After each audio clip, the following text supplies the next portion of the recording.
Hello friends, இன்னைக்கு நம்ம என்ன வீடியோ பார்க்க போகிறோம்னு பார்த்தீங்கன்னா, முட்டையை வச்சு சுக்கா பண்ண போகிறோம். வாங்க எப்படி செய்யணும்னு பார்க்கலாம். அதுக்கு முன்னாடி நம்ம சேனல் சப்ஸ்கிரைப் பண்ணாதவங்க பண்ணிக்கோங்க. இப்போ 4 முட்டையை உடச்சி ஊற்றிக்கலாம். 1/4 ஸ்பூன் இப்போ உப்பு சேர்த்துக்கலாம். அதே 1/4 ஸ்பூன் மிளகுத்தூள் சேர்த்துக்கலாம். இப்போ இது எல்லாத்தையும் சேர்த்து மிக்ஸ் பண்ணி விட்டுக்கலாம். ஒரு பவுலில் எண்ணெயை ஊற்றி தடவி விட்டுக்கலாம். தடவிட்டு முட்டை கலவையை ஊற்றிக்கலாம்.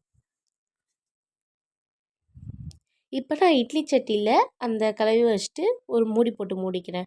15 மினிட்ஸ் வெந்ததுக்கப்புறம் குத்தி பார்த்து அதுக்கப்புறம் குட்டி குட்டி ஷேப்பாக போட்டுக்கலாம்.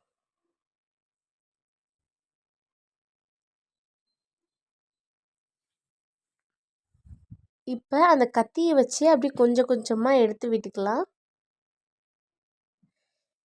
இப்போ ஒரு வாணலில் எண்ணெய் சேர்த்துக்கலாம்.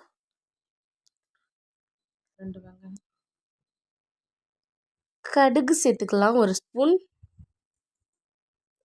வெங்காயம் சேர்த்துக்கலாம் 2 வெங்காயம்.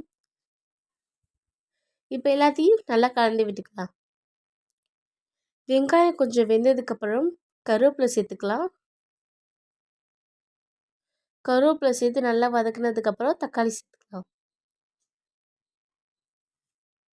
2 தக்காளி கட் பண்ணி சேர்த்துருக்கேன். இப்போ நல்லா மிக்ஸ் பண்ணி விட்டுக்கலாம். இப்போது உப்பு சேர்த்துக்கலாம் கொஞ்சம். 1/4 ஸ்பூன் மஞ்சள்தூள் சேர்த்துக்கலாம். 1 ஸ்பூன் மிளகாய் தூள் சேர்த்துக்கலாம். இப்போ இது எல்லாத்தையும் சேர்த்து நல்லா கலந்து விட்டுக்கலாம். இப்போ மிளகுத்தூள் சேர்த்துக்கலாம். அடுத்தது ஜீரகத்தூள் சேர்த்துக்கலாம். 3/4 ஸ்பூன் மல்லித்தூள் சேர்த்துக்கலாம்.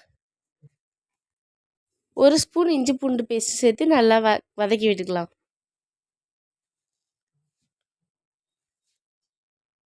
அரை டம்ளர் தண்ணி ஊற்றிக்கலாம். இப்போ நல்லா கொதிச்சிட்ருக்கு. இப்போ லைட்டாக மிக்ஸ் பண்ணி விட்டுக்கலாம். இதை வச்சு கட் பண்ணி வச்சுருக்க முட்டையை சேர்த்துக்கலாம். சேர்த்து அப்படியே லைட்டாக கிளறி விட்டுக்கலாம்.